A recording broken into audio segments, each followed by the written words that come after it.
We can get this out to more people. And as people probably already know, this is a national day of action. There are millions of people, all over the country, today fighting for healthcare. Before Trump is inaugurated, we are getting the message.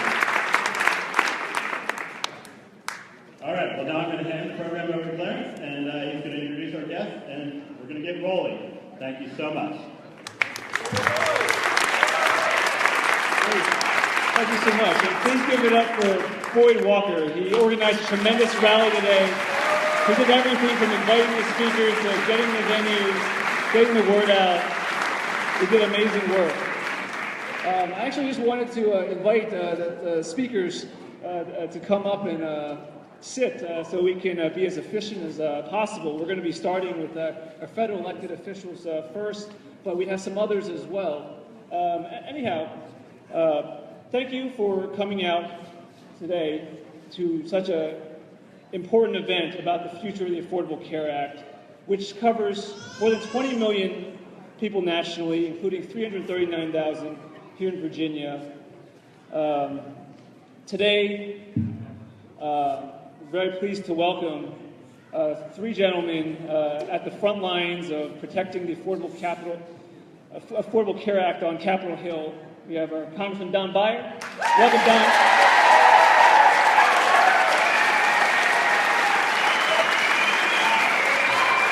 With Congressman Jerry Connolly.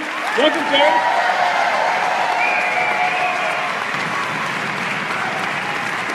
And we have our Senior Senator, native Alexandrian, Mark Warner. Welcome, Senator Warner.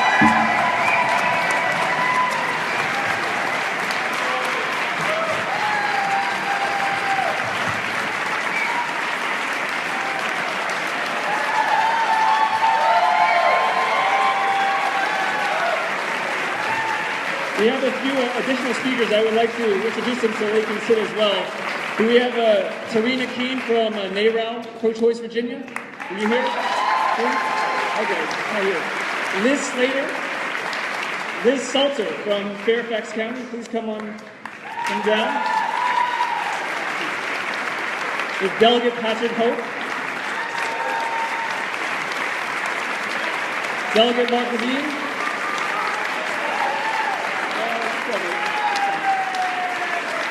Councilman Tim Levine. Welcome, Tim.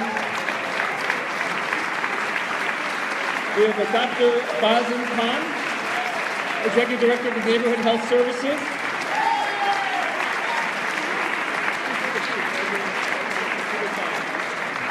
And Arlington County Board Chair, Jay Fassett. Welcome, Jay.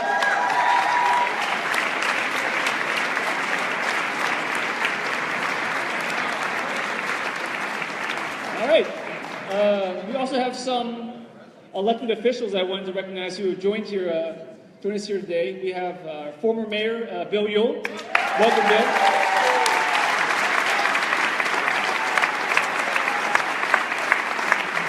We have a number of Alexandria City Council members. Councilman John Chapman.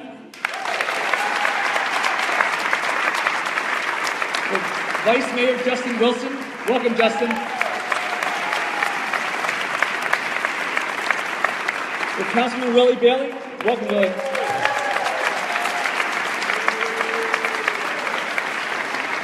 With Councilwoman Del Pepper. Welcome, Del. Yes. And our Mayor Allison Silver, she couldn't be here today, but she was critical to helping get this facility to hold this rally. So please thank Allison for her support.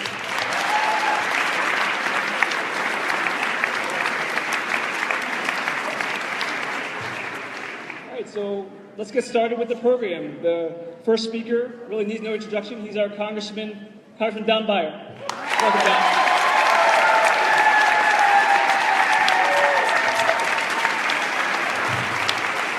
Good afternoon, Virginians.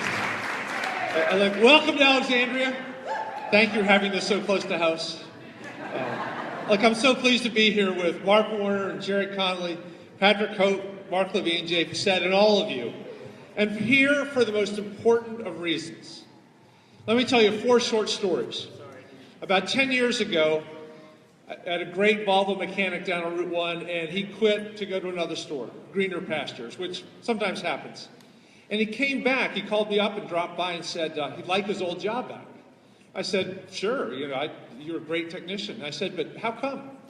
He said, well, my wife has just been diagnosed with stage 4 ovarian cancer, and we need the health insurance. Someone's got to pay for the surgery, the chemotherapy, and maybe the radiation therapy. I said, well, I'd love to have you back. Let me call the insurance broker, Blue Cross Blue Shield, and they said, well, he can come back and we'll insure him, but there's no way that we're going to insure her because of the pre-existing condition. And he looked at me with tears in his eyes in desperation and said, what are you doing? I said, I really don't have any idea. I mean, so you throw yourself on the mercy of the hospitals, but there's no insurance solution. Some of you know that I've been selling and fixing cars for more than 40 years. And I've discovered that the hardest part of selling a new car is not picking out the color or the model or even the price. It's getting the financing. And so over the years, I've looked at thousands of credit applications, some high scores, some low scores. But so often you'll find somebody with a good job, a long employment history, a stable family, a really good person with a bad credit score, and inevitably it comes back to an unexpected health crisis in their family. When they used up the annual maximum, they used up the lifetime maximum, and it just bankrupted them, and they had no choice. As Lieutenant Governor, I visited all 3 of Virginia's long-term mental health asylums. I'm sure Senator Warner has too. Central State, Western State, Eastern State. And, those were frightening experiences. Not quite one flew over the cuckoo's nest, but still very repressive, very depressing. And I had a chance at each to speak with many of the long-term patients. They're really for the rest of their lives. And some of the nurses, the doctors, and said, how did you come to be here? And almost inevitably they said, we used up all the family money, we used up all the family resources, we had to throw ourselves on the mercy of the state and the state hospital. Since 1973, the debate over abortion has been that which divides our country more than any other. There's just no middle ground between those who believe abortion is morally wrong and those who believe it's a woman's health right. So for decades, I've been part of the fight to reduce teen and unplanned pregnancy.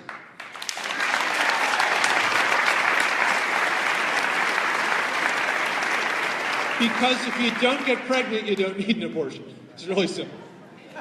So one of the great unsung benefits of the Affordable Care Act has been the requirement that long-term birth control be made available with no co-payment.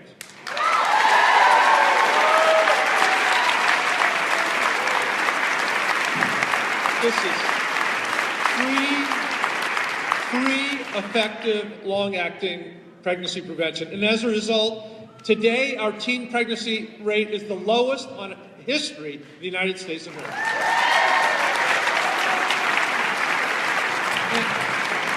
And consequently, our abortion rate is now approaching pre-Roe v. Wade lows. So if you are a pro-life, anti-abortion activist, you should love the Affordable Care Act.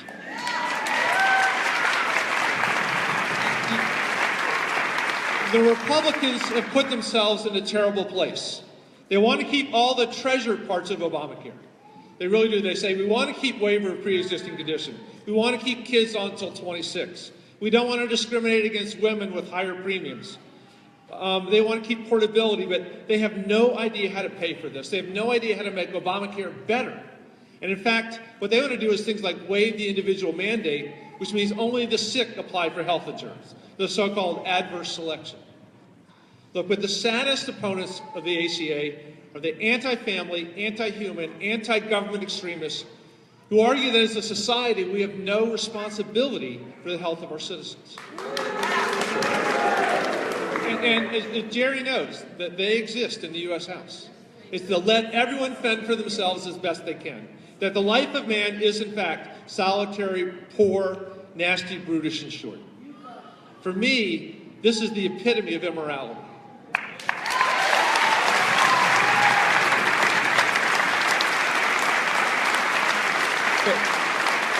But I'm a Virginian.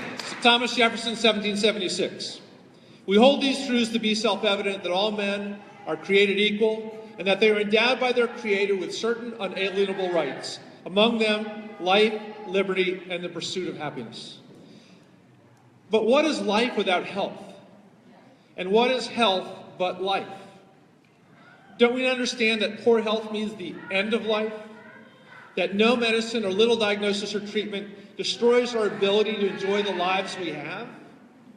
Pain, even a hangnail, pain consumes our consciousness.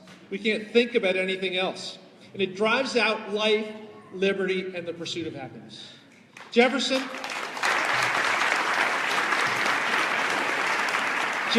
would better have written, with certain unalienable rights, and among these are health, liberty, and the pursuit of happiness.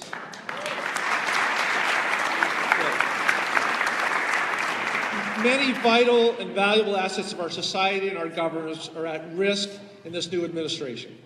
The nuclear peace, women's health, discrimination on the basis of race or gender or color or sexual orientation, our environment, and much more. But we must not lose the fight to preserve health care for every American.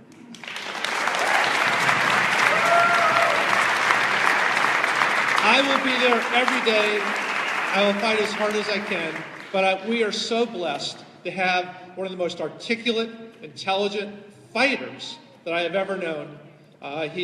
He's only a few weeks older than I am, but he's a role model and a dear friend.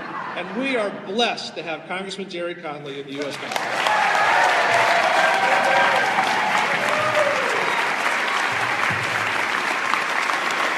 Thank you.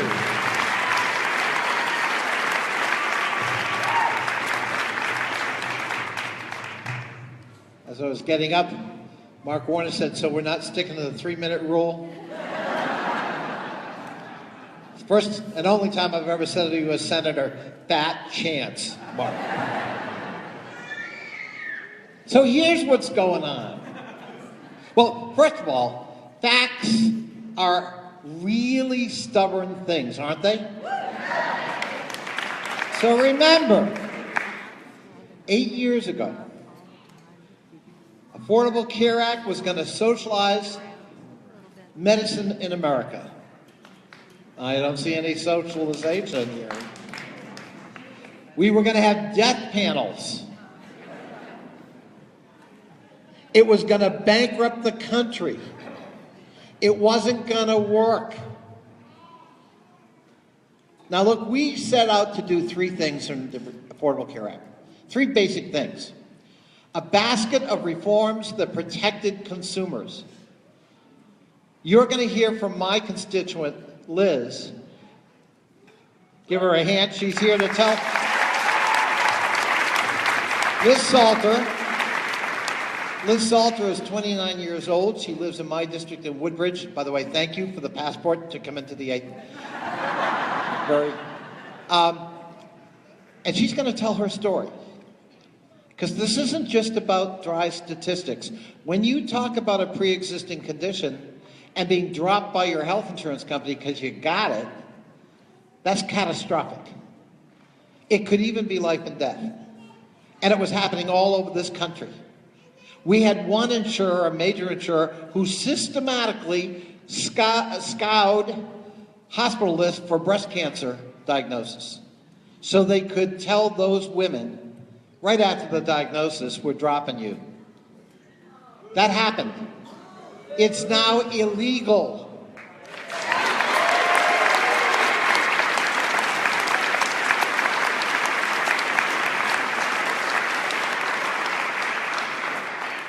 Annual and lifetime arbitrary caps on the amount of insurance you would be covered for.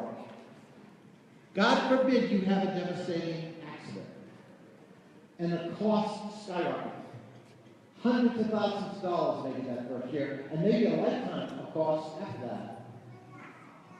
Well, until 8 years ago, they could put an arbitrary cap on those costs, and you are all up. In fact, you almost certainly would face bankruptcy. That's not illegal.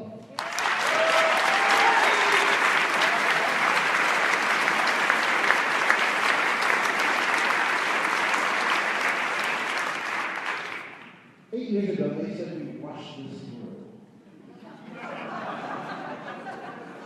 Now look, they point. Took 2 years of that Congress, 79 public hearings in the House, and I believe 100, Mark, in the Senate. Other than that, they were right. We rushed it through. So certainly, in repealing it, they were going to show us up. How many hearings have they had on the repeal? 0. You know, I had a friend, ran for Congress in this district a number of years ago, Jim Ward.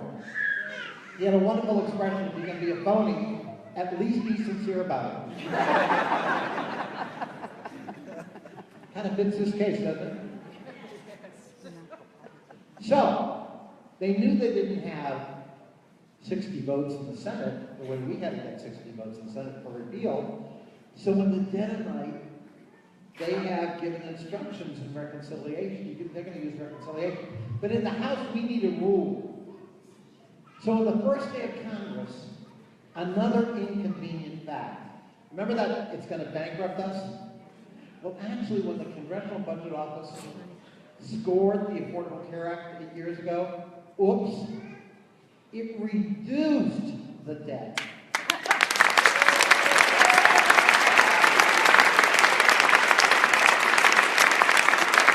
It reduced the debt by $350 billion in the first 10 years and $1.2 trillion in the second.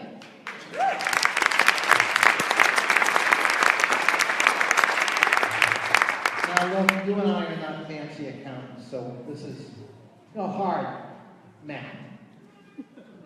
But I'm a simple soul. If it reduces the deficit and you repeal it,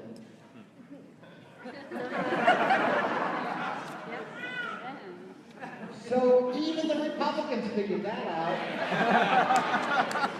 So what did they do? In the first vote of the new Congress last week, they said to CBO, oh, when it comes to repeal of the ACA, it's not going to count. You don't score.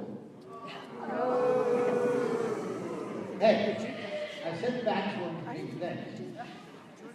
So if you don't like the facts, deny them. Just deny them. That's what we're up against.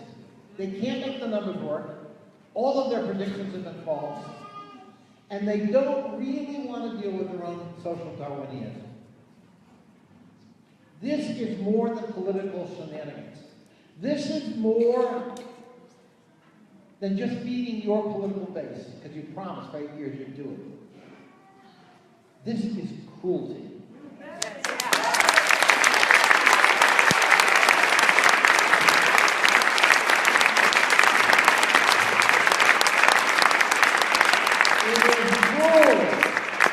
To the 25 million Americans who now have insurance and the lowest uninsured rate in the history of our country, it is cruel to those who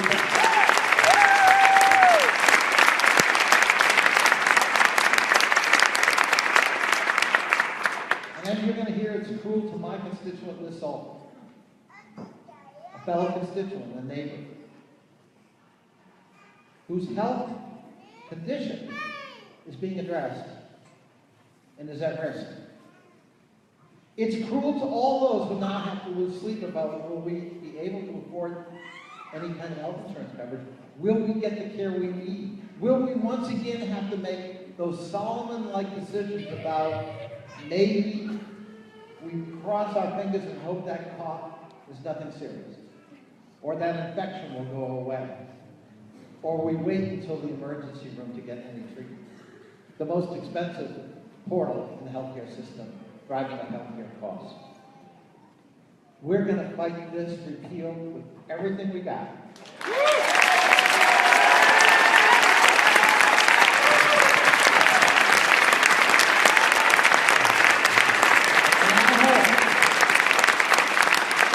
I hope as many of you can, by the way,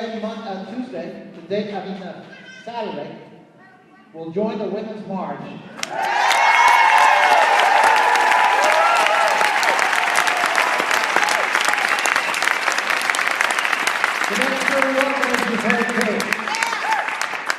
Now, we Democrats don't always see eye to eye. But this is no time for calling each other names.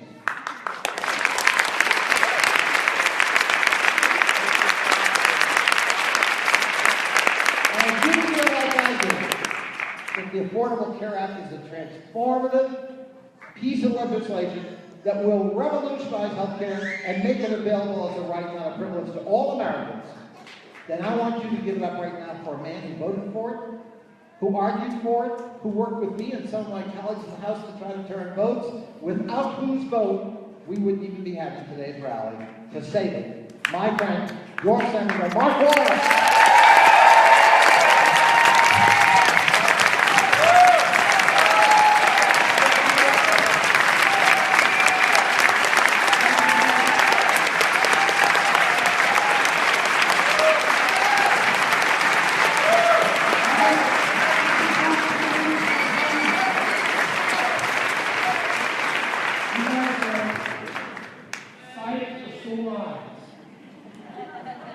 This has been a wild week in my days.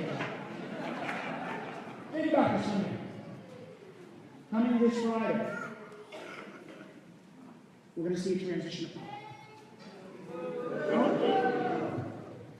And it is all the more important that all of us who believe in our democracy, that all of us who believe in the fight, and today it's health care. This week as well, it was looking at some of the President-elect's cabinet nominees, many of which you have very little background in any of the fields they're supposed to oversee. I have a new job as well that keeps me up more than a little bit at night as Vice Chair of the Intelligence Committee.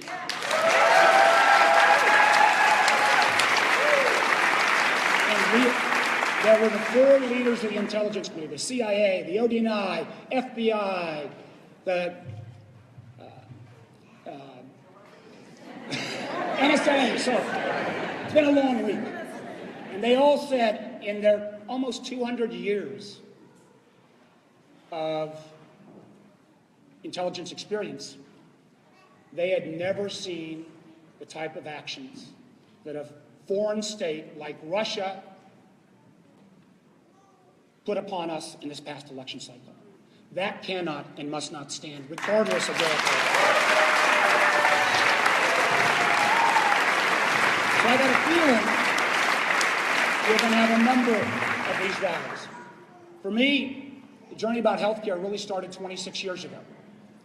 Before I was governor, before I was senator, I'd helped Doug Wilder become governor and started this, Sally, you remember, Rachel, you remember, started this little organization called the Virginia Healthcare Foundation. Because as rich as we were in Virginia, there was 1 million people across the Commonwealth that didn't have health care. Remarkable thing is that healthcare foundation still exists. And in 2008, we at the Virginia Healthcare Foundation had helped 1 million Virginians get health care who otherwise wouldn't. But even in 2008, with all those activities, there were still 1 million Virginians without health care because the system was broken. We're talking about pre-existing conditions. My daughter, who's 27, has type 1 diabetes. After Trump got elected, her first question was, am I going to be able to still have health care? How many of you here, either yourself or know someone who has pre-existing conditions? How many of you here have someone or know someone that's under 26 and still on their parents' plans? Yeah. I'm not going to ask how many of you here are women. But all of those actions were put in the Affordable Care Act. Is it perfect? No. But for years, some of us have been saying, let's try to fix the things that didn't get right. You know, Congress didn't get Medicare right the first time. They didn't get Social Security right the first time. This is not a newsflash, but Congress never gets it 100% right the first time. But the other team, instead of saying, I want to work with you, they just said repeal. They just said repeal. Well, through a moment that we didn't see coming, they kind of ran the table on Election Day. You would think after 7 years they would have a plan. The remarkable thing as well is they now want to cherry pick the good parts and somehow say we're going to still provide a system. We already have a system that has rural hospitals struggling. We already have a system where there's still too much unfairness across a lot of the healthcare delivery system, particularly on drug prices. And there are ways we can address that in terms of negotiating prices rather than a political fix about drug prices. That's how Canada gets its prices now. Why shouldn't the federal government negotiate just like everyone else, every other government in the country, in the world? But what you don't do is come in on a plan. Explain your no vote. What doesn't happen is, what I said is this: I think the way we ought to do this is negotiation on drug prices. That is a real solution, and we are the only major government in America, in the world, that doesn't do that. And there'll be a time to have that debate. And that's one of the great times that we are about Democrats. We can agree to disagree on how we get there, but the same thing is we get there. We get there, and then we fight.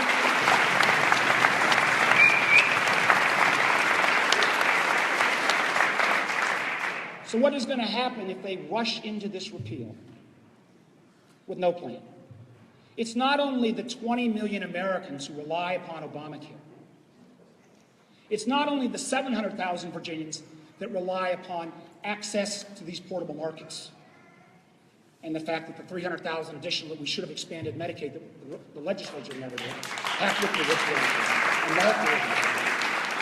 But it will also affect, if you disrupt the whole healthcare market, all of the current providers, even if you have nothing to do with getting healthcare over the markets, your healthcare is going to be affected too, because unfortunately, in this interim, the whole system could come apart. So what the new administration and this Republican Congress is doing, I agree, is not only wrong, it's morally wrong, it's fiscally wrong, and the American people need to stand up and say no. Are you with us in this fight?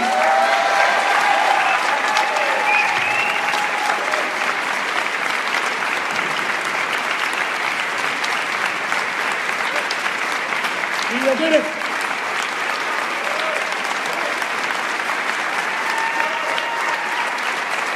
Thank you.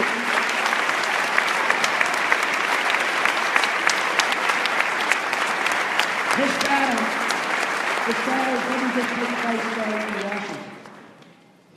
There are people like Patrick and Mark and others down in Richmond.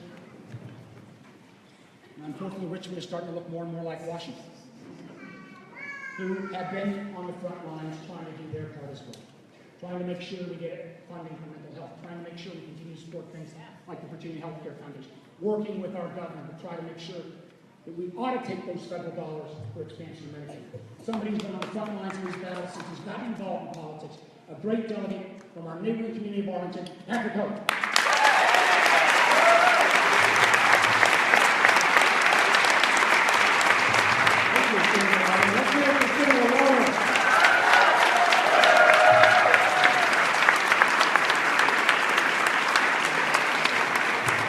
Thank you all very much for inviting me to be here. You know, before November, wherever I would go, I would talk about how essential it is that the state of Virginia expand Medicaid.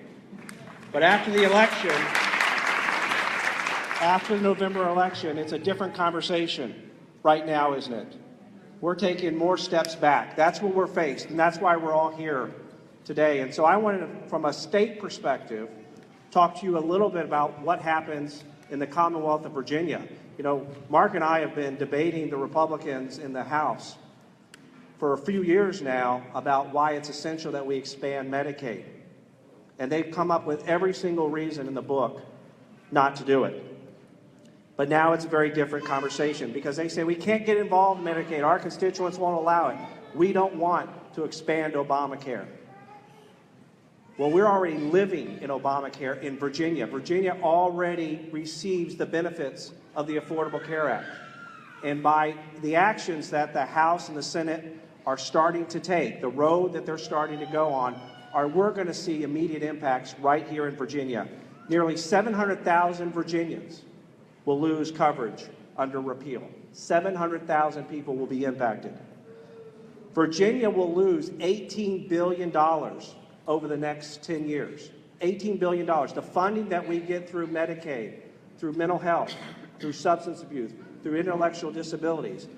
Everyone in this room knows someone who's benefiting from the Affordable Care Act right now, and our Medicaid program is bringing in more revenues through uncompensated care, through treatment for our most vulnerable populations.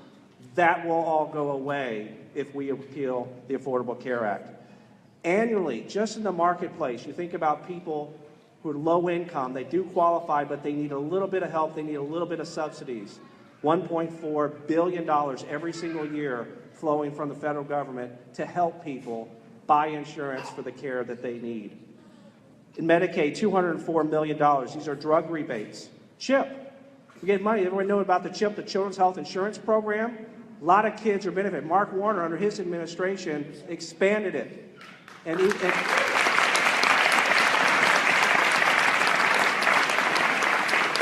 now, thanks to Affordable Care Act, we've expanded it even more, but that money will be wiped out. Kids without health insurance. Indigent care, mental health, I already talked about that. We've already, and for veterans, we have very few veterans now. We've given them more health insurance now through Medicaid, through the Affordable Care Act, through Medicaid. That will all go away. Veterans won't have health insurance. Let me make a couple of guarantees to you. First of all, we know, and this is not hyperbole at all, we know that people without health insurance, they live sicker and they die younger. So I will tell you that if we repeal the Affordable Care Act, people will die. Yes, they will. Number one. Number two, replace. We don't know what the plan is, but replace, I promise you, will mean that people for health care will cost more. It'll cost more people for our sickest, and for our most vulnerable, they will not have the health insurance that they need. So we need to continue this fight. I would pledge to tell each of you, you've got people here that represent you that are voting the right way, but I would tell you to pick up the phone and call the Speaker of the House and tell him why health care is so important. Let's flood those lines in Congress and tell them not to take away our rights to health care. So let me stop there, but I want to introduce my good friend, Delegate Mark Levine. He's on the front lines with me fighting every single day for us to get more health insurance across the state. Ladies and gentlemen, your delegate, Mark Levine.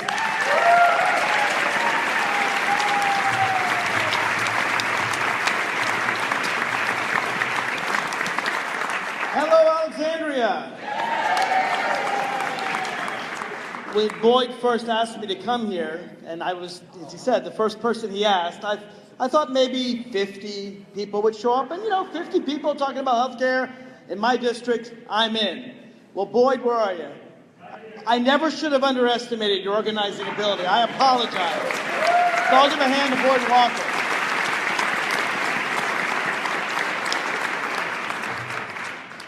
So the Bible says, right there, up there in Genesis, right in the early books, the question is asked, am I my brother's keeper? And God says yes. So how can all these people who claim to respect religion just say no? They're so concerned about an egg and a sperm having met. They're so concerned, they say that's life. And we can have long debates about that. But you know what a 6-year-old with cancer has? Life. You know what a 50-year-old with diabetes has? Life. Never the Republicans respect life.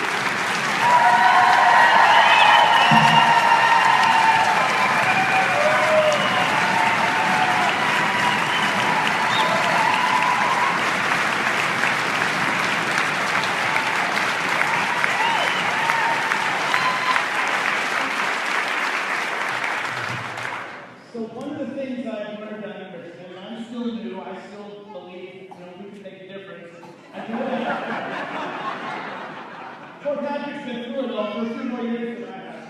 And we go down there, and I know I can make these arguments that all this seem to enjoy, but that kind of falls on deaf ears among some of my Republican colleagues.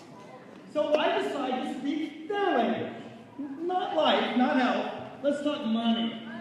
Let's talk money. Congressman Jerry Connolly pointed out that $1.5 trillion are being saved by the Affordable Care Act. That's not chump change. That's a lot of money.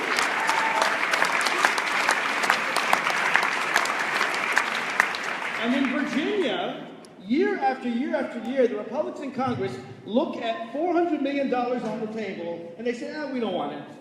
We don't want it." This is money that Virginians have already paid for.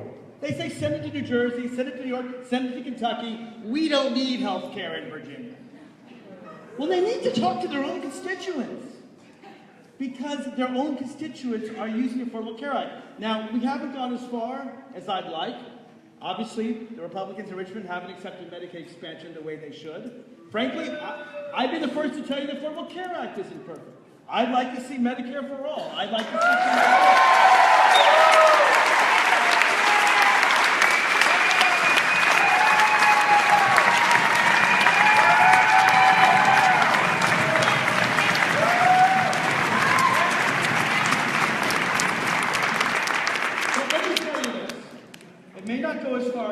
but it goes pretty damn far.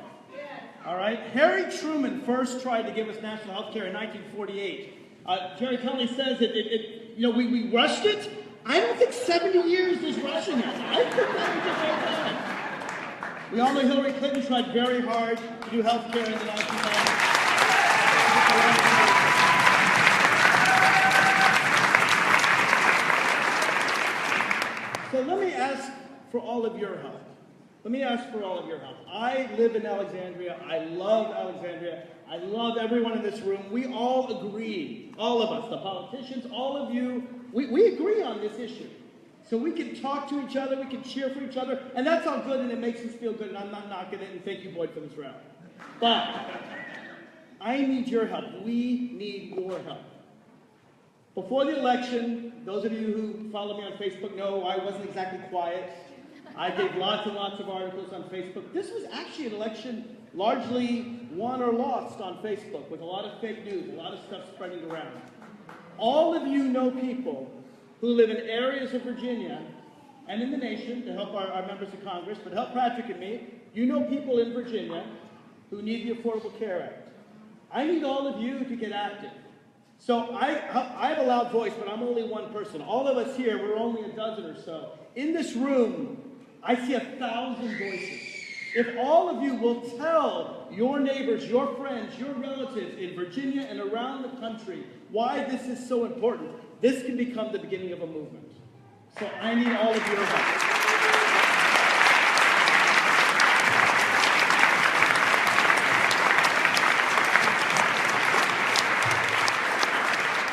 It's good to come to a rally and ask things of the people you've elected. I'm asking things of you. So get out, go work, let's protect the Affordable Care Act for all of us.